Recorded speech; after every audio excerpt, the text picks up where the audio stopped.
There is a room inside every one of you that you have never entered. You know it is there. You have walked past its door 10,000 times. In the middle of the night, in the silence after an argument, in the seconds before you fall asleep, and something rises up from underneath and whispers a name you do not want to hear.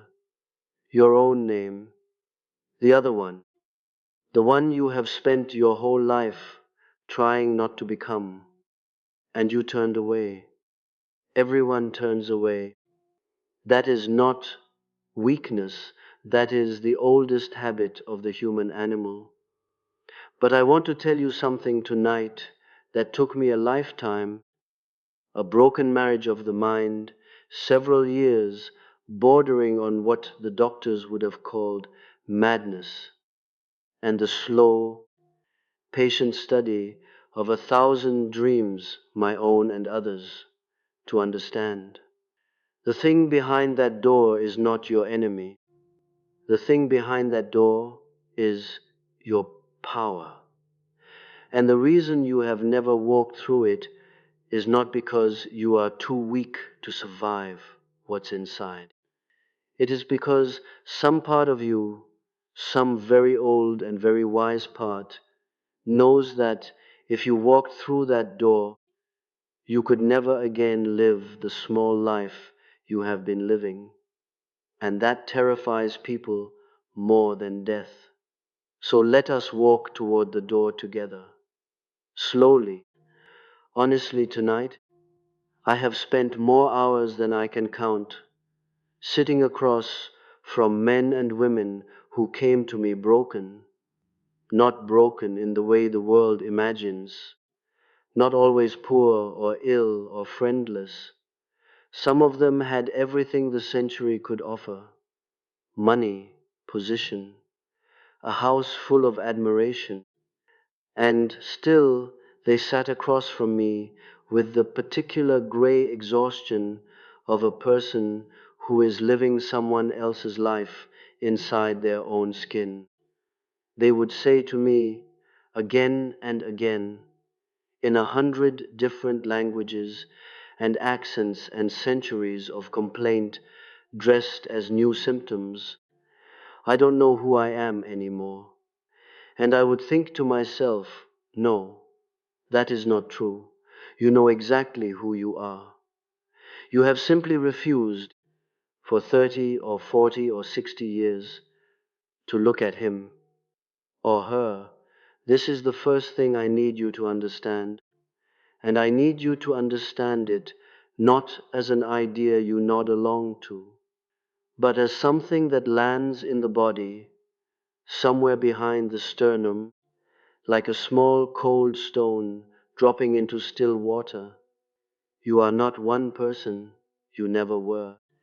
From the moment you were old enough to notice that a smile got you love and a scream got you punished, you began constructing a second self, a manageable self, a presentable self, a self built entirely out of what would be accepted by the people whose approval you needed to survive.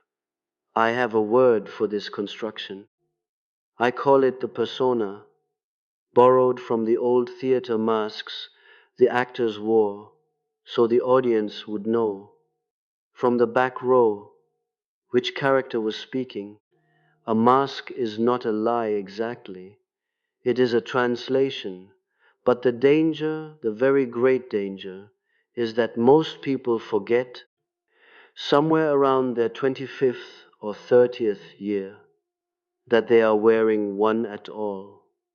They begin to believe they are the mask, and everything that does not fit behind the mask, the rage, the hunger, the strangeness, the appetite for a life bigger than the one they were given permission to want, does not disappear. It cannot disappear. It goes underground. I called that underground country the shadow. And here is the revelation I promised you. the one it took me most of my working life to arrive at, the one I would not have had the courage to say plainly in my younger years, because I was still, myself, afraid of it. Your shadow is not made only of what is ugly in you. That is the great misunderstanding, the one that keeps entire populations sedated with television and drink and busyness and 100 smaller anesthetics. Yes, your shadow holds your cruelty, your envy, your capacity for violence, the things you would be ashamed to say out loud at your own dinner table. But your shadow also holds something far more dangerous to the world as it is currently arranged. Your shadow holds your magnitude. It holds your talent that would have embarrassed your family. It holds the ambition your mother called selfish. It holds the voice that could silence a room, the mind that could overturn an entire field of thought, the love so large it frightened the person who first received it. We do not only repress what is monstrous in us, we repress just as ruthlessly what is magnificent, because a child who shines too brightly in a house that cannot bear brightness learns very quickly to dim the bulb from the inside. So when I say most people are afraid of their true power, I am not speaking metaphorically, and I am not speaking about a power you need to go and acquire somewhere out in the world, a title, a fortune, a following. I am speaking about a power you already possess and have buried, the way a frightened man buries a weapon in his own backyard and then spends the rest of his life pretending he doesn't know exactly where it's hidden. Let me tell you why the burial happens. Because if you do not understand the mechanism, you will spend your whole life fighting the wrong enemy. It happens because human beings are, before anything else, creatures who need to belong. Before you were a thinking animal, you were a dependent animal, an infant who could not feed itself, could not warm itself, could not survive one single night without another human being choosing, again and again, to keep you alive. That fact never leaves the deep architecture of the mind. It is written into you at a level far below your clever adult reasoning. And so very early you learned the first and cruelest lesson of civilization.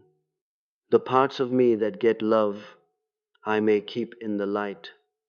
The parts of me that get silence or anger or that flicker of fear in a parent's eye, those parts I must hide, or I will lose the thing I cannot live without. A child does not reason this out in words. A child simply feels it, the way an animal feels weather changing and adjusts. You adjusted, I adjusted. Every person listening to me tonight adjusted, because every person listening to me tonight was once entirely at the mercy of larger people who had their own buried rooms, their own unlived lives, their own fears passed down to them by parents who were themselves once small and dependent and afraid. This is not an accusation against your mother or your father. I want to be very clear about that, because it is tempting, once you begin this work, to turn the whole investigation into a courtroom and everyone in your childhood into a defendant. That is not the work. Your parents did with their wounds what their parents did with theirs.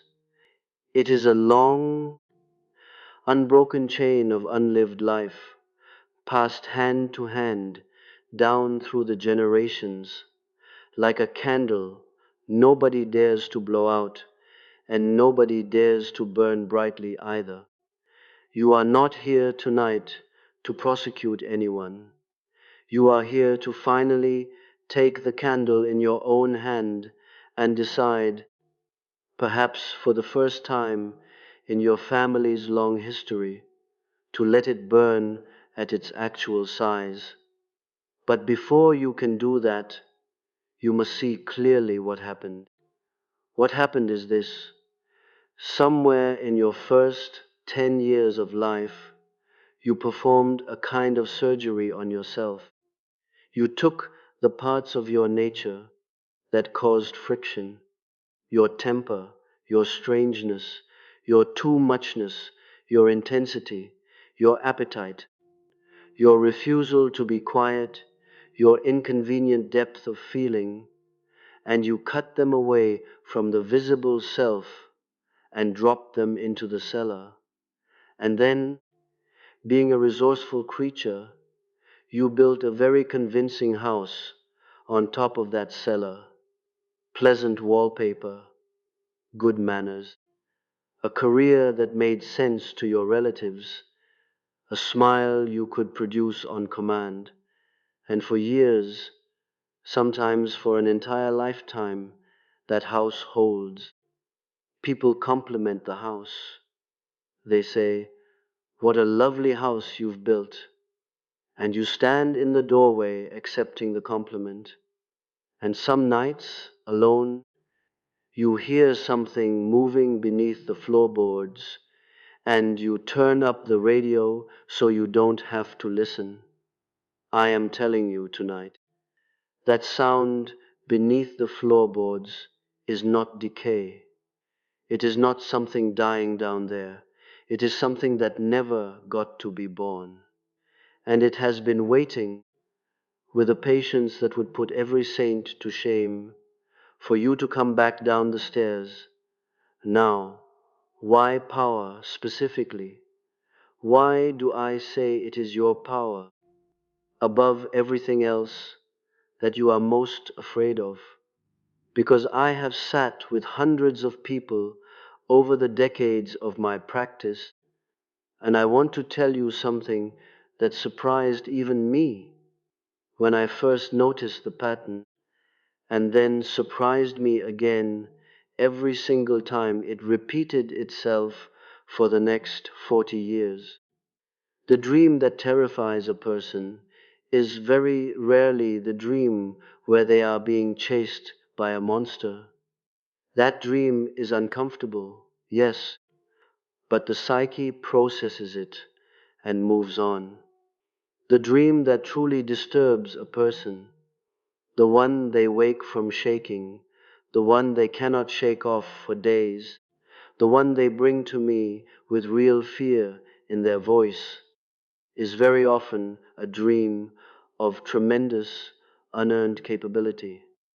They dream they can fly, and instead of joy, they feel a sickening vertigo and force themselves back down to earth. They dream of a beautiful, vast house with rooms they never knew existed, and instead of wonder, they feel dread, and they lock the doors they found and walk away.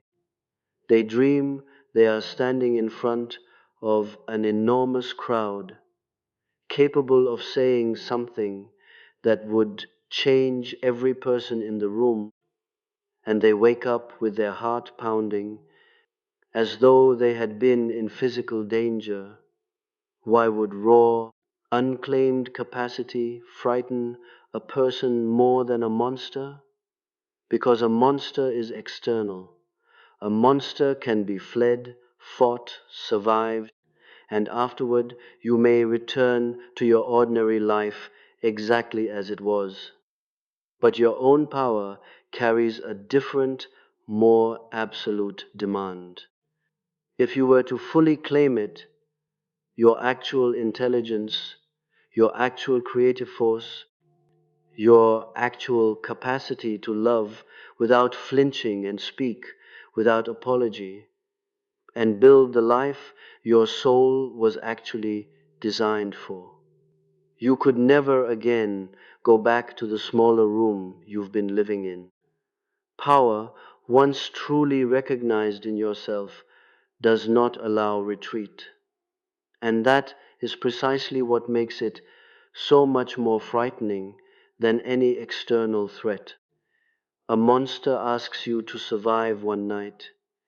Your own magnitude asks you to live an entirely different life, starting now, and to accept the loneliness of outgrowing people who preferred you dimmer, and to accept the grief of all the years already spent performing smallness, and to accept the terrible freedom of no longer having anyone else to blame for what you do or fail to do with the time remaining to you. I have watched brilliant people, and I do not use that word lightly, sabotage the one relationship that could have finally seen them, turn down the one opportunity that could have finally used them, fall mysteriously ill the week before the audition, the interview, the wedding, the launch, not because they lacked the talent, because some ancient sentinel inside them, posted there in childhood to guard the family's fragile peace, stood up at the threshold and said, "Not yet, not you. Sit back down. That sentinel is not your enemy either." I want to say this clearly because too many teachers of the soul turn the shadow and its guardians into villains to be slain, and that is a violence against your own psyche, and it never works for long. The sentinel was posted there by a frightened child who needed desperately to survive a house or a school or a world that could not hold his full size. The sentinel kept you safe. It is only that the danger it was built to guard against no longer exists in the same form, and the sentinel, like an old soldier who never got the message that the war ended, is still standing at his post, decades later, turning away every messenger who arrives with news of peace, your work, and I promise you, it is the most important work available to a human life, is not to kill the sentinel. It is to walk up to him, finally, after all these years, and say, "Thank you. You kept me alive when I could not have kept myself alive. The danger has passed. I am safe now to be large. You may rest." Let me speak now about what actually happens when a person begins in earnest this descent, because I do not want to romanticize it into something that sounds like a single tearful breakthrough after which the trumpets sound and life becomes easy. That is not honest, and you deserve honesty more than you deserve comfort tonight. The descent is disorienting. That is the first thing to know. When you begin to loosen the mask that has stood in for your identity for 20 or 30 or 50 years, there is very often a period that feels like falling, because in a sense you are falling out of a fixed structure and into the wide, unmapped territory of who you actually are beneath the performance. People in this stage frequently tell me they feel as though they are losing their minds. They are not losing their minds. They are losing a mind that was never entirely theirs to begin with, a borrowed structure of values and reactions assembled to please people who are, in many cases, no longer even living or watching or capable of withholding their love in the way the child once feared. In this stage you will meet, if you are honest, things in yourself you do not like.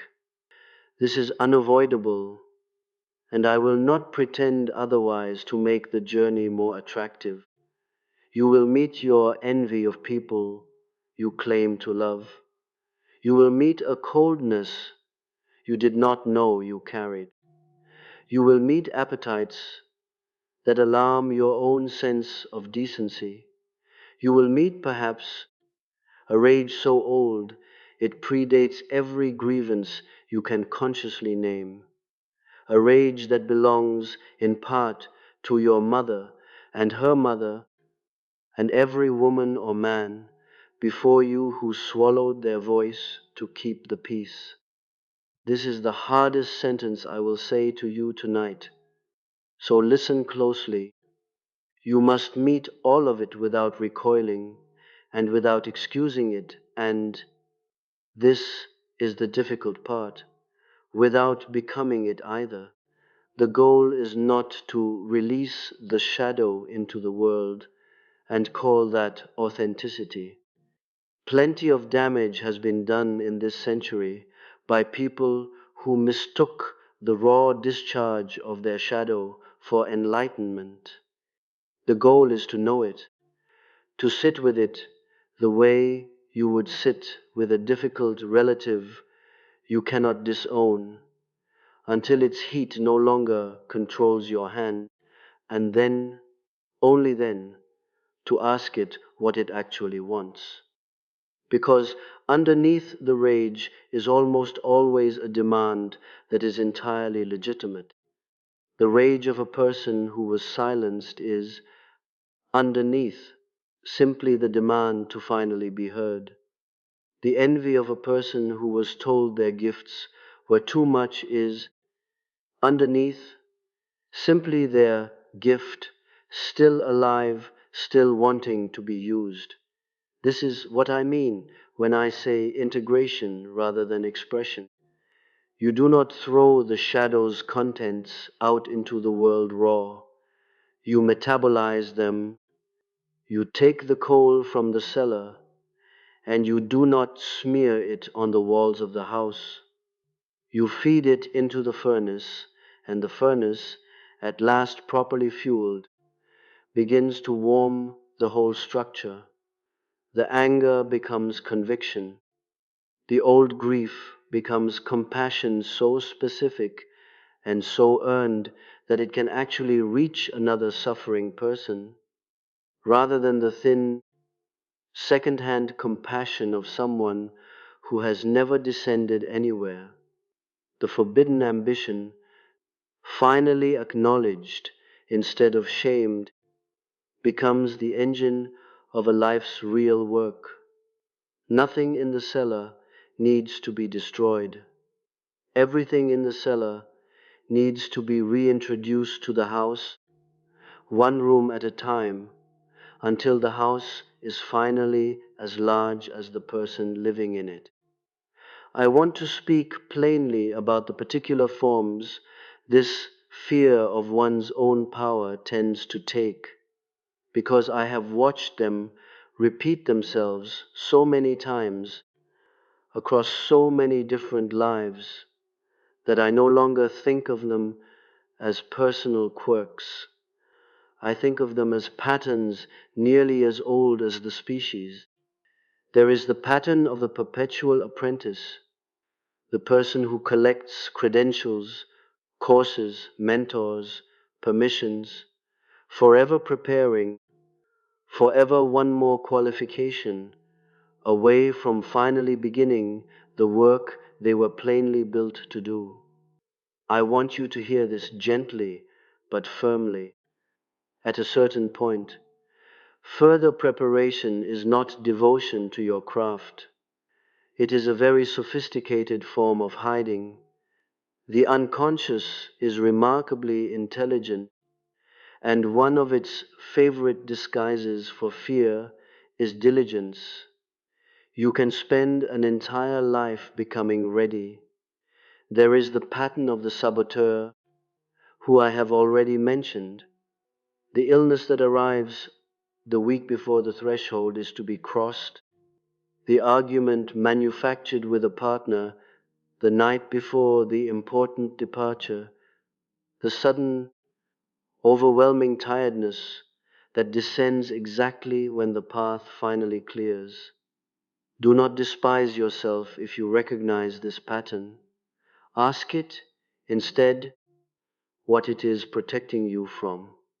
Very often the honest answer is, it is protecting you from being seen, because being seen to the frightened child still living somewhere inside the grown adult once meant being punished or mocked or abandoned or asked to be smaller so someone else could feel comfortable. There is the pattern of the endless caretaker who pours every ounce of their considerable power into managing the emotions, careers, and crises of everyone around them, and calls it love, and it is love, in part, but it is also very often the safest possible place to hide enormous capability. It is far less frightening to be indispensable to other people's lives than to be responsible for the full, undiluted expression of your own. And there is the pattern I perhaps recognize most intimately because I lived a version of it myself in the years after I broke from the intellectual father figure of my own early career, the pattern of exile. The person who, sensing that their true thought or true art or true self does not fit the room they were raised in, simply leaves the room and calls the leaving freedom, when it is sometimes, if we are honest with ourselves in the dark, closer to abandonment, abandoning the difficult work of bringing the full self into relationship with others in favor of the easier, lonelier work of being unassailably correct all by oneself. I do not say this to condemn solitude. Solitude was the making of me, and it may be part of the making of you. I say it only so that you can ask yourself honestly, tonight, whether your solitude is chosen from strength or assembled from fear. Do you recognize yourself in one of these? Most people recognize themselves in at least two. I have found myself, at different seasons of my own long life, guilty of every single one. Here, then, is the revelation, arrived at slowly, the way real understanding always arrives, not as lightning, though it can feel that way in the retelling, but as a tide coming in so gradually that you cannot say exactly which wave was the one that finally covered the shore. Your power was never something you needed to build. It was never a mountain to be climbed from some distant valley of unworthiness. It has been present in you, whole and entire, since before you had a name for it, since before anyone told you it was too much or too strange or too inconvenient for the room. What you have spent your life doing is not acquiring power. What you have spent your life doing is negotiating how much of it you are permitted to feel. And that means the great work in front of you tonight is not addition. It is not becoming someone new, someone more impressive, someone finally worthy of the size of their own dreams. The great work is subtraction. It is the slow, patient removal of every agreement you signed as a frightened child, that you no longer need to honor as a grown Chalavek capable of surviving disapproval. It is walking back down into that cellar, not with a torch and a weapon, as though you were hunting something, but with a lantern and an open hand, as though you were finally welcoming someone home who has been standing in the cold far too long. I want to tell you what waits for you down there, because I have made the descent myself more than once, and I have walked beside hundreds of others as they made it too. What waits for you is not a demon. What waits for you is the size you actually are. What waits for you is the voice you modulated into politeness at 11 years old because an adult's face changed when you spoke too plainly. What waits for you is the art you abandoned at 19 because someone practical in your life called it a hobby, and you believed them because you needed their love more than you trusted your own instinct. What waits for you is the love you never fully gave, because giving it fully once, long ago, ended in loss so total you promised your own heart, without ever saying the words aloud, that you would never again risk being that exposed. What waits for you is the leader, the maker, the healer, the truth teller you actually are beneath 4 or 5 decades of careful, exhausting, admirable performance. And I will tell you something else, something that took me the better part of my life to be able to say without flinching. Claiming that size will cost you something. I will not stand here and tell you otherwise, because a lie, however inspiring it sounds in the moment, will not serve you at 3 in the morning when the cost actually arrives at your door. Some relationships built entirely on your smallness will not survive your enlargement, and you must be willing to grieve them honestly rather than shrink back down to preserve them. Some image of yourself that other people have relied upon, the reliable one, the easy one, the one who never asks for too much, will have to be allowed to die, and there will be people who resent you for its death, because your smallness was, without either of you quite realizing it, load-bearing in their own life. Let them resent it.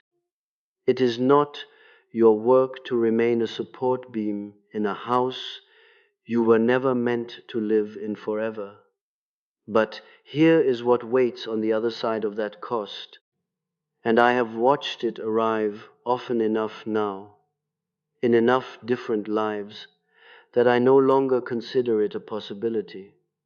I consider it a law, as reliable as anything I have observed in 40 years of this work.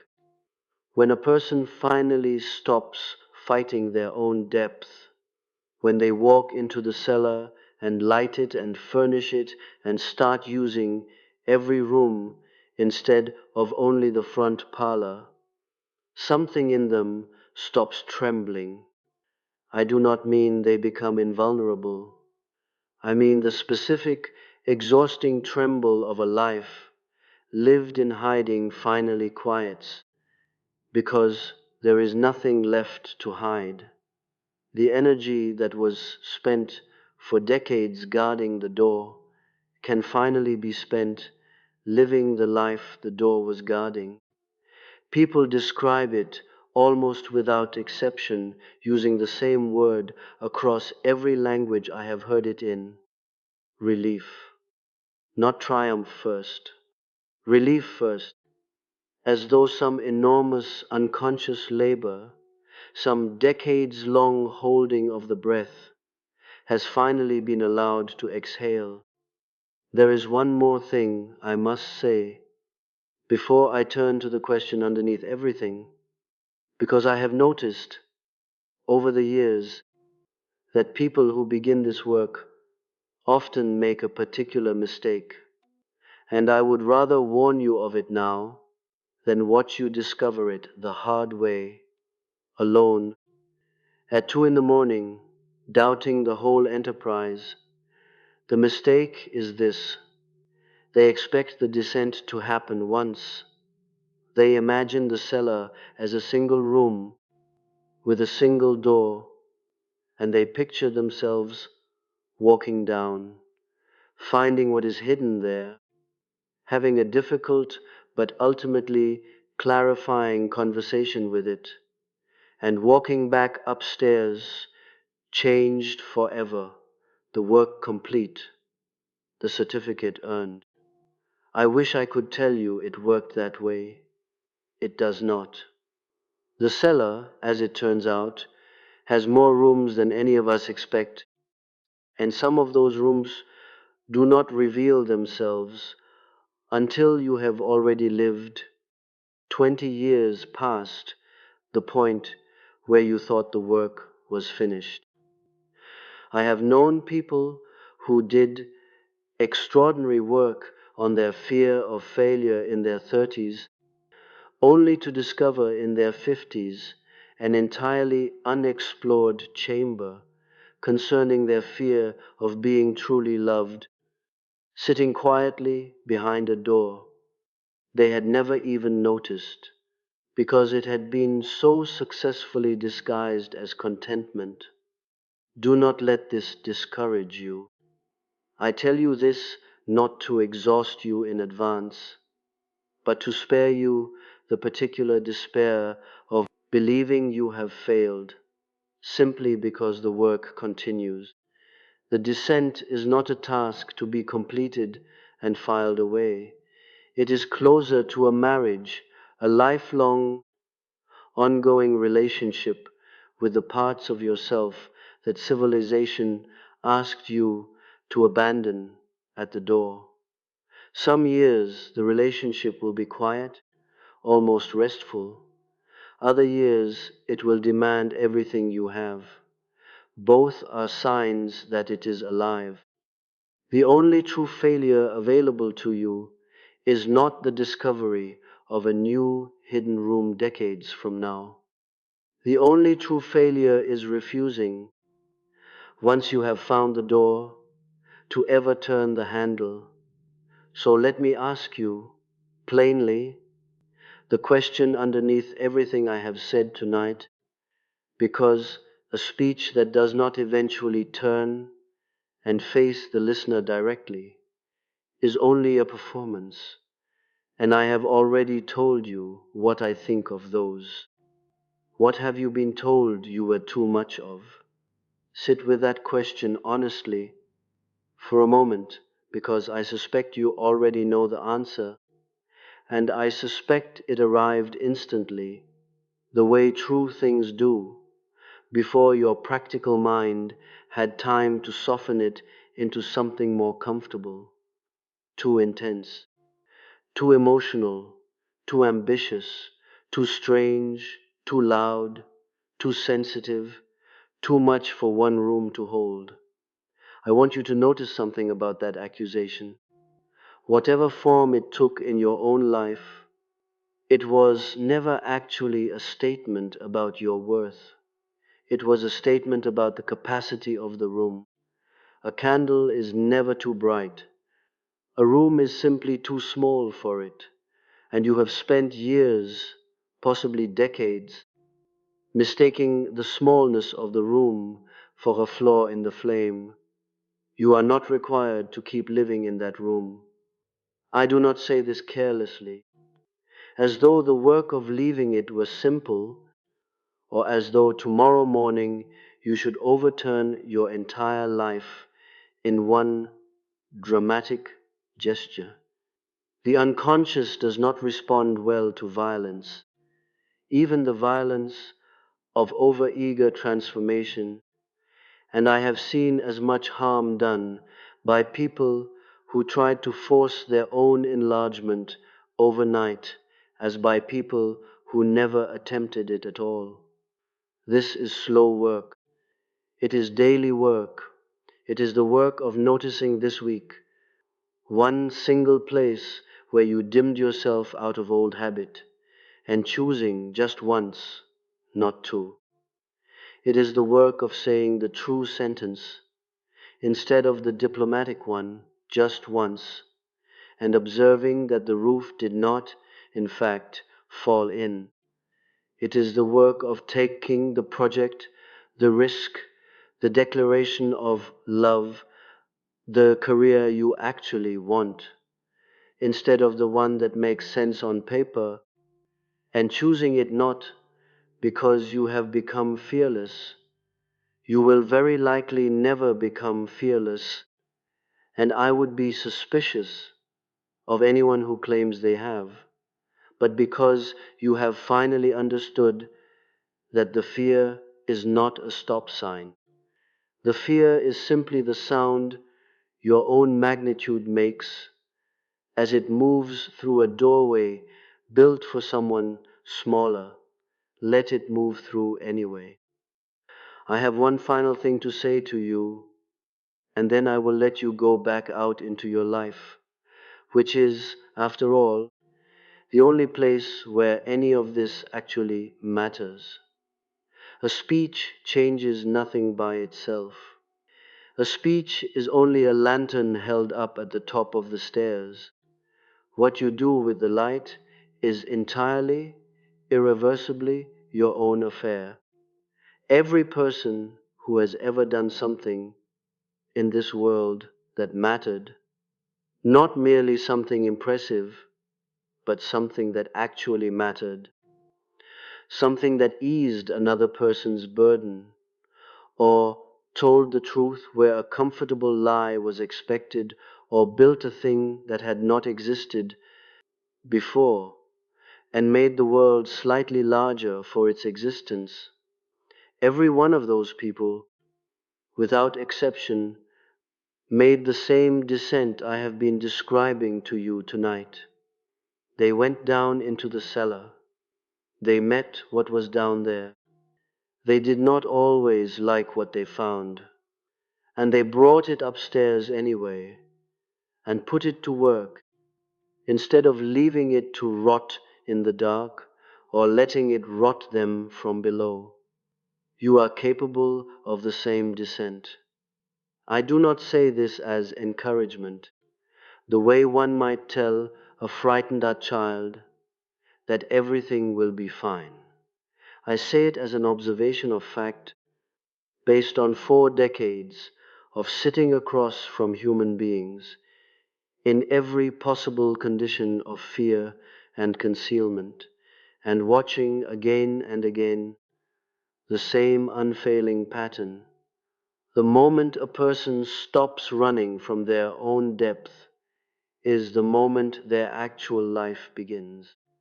Not a better version of the old life, not an improved performance of the old mask, an actual life, finally lived by the actual person, in the actual size they were always meant to occupy.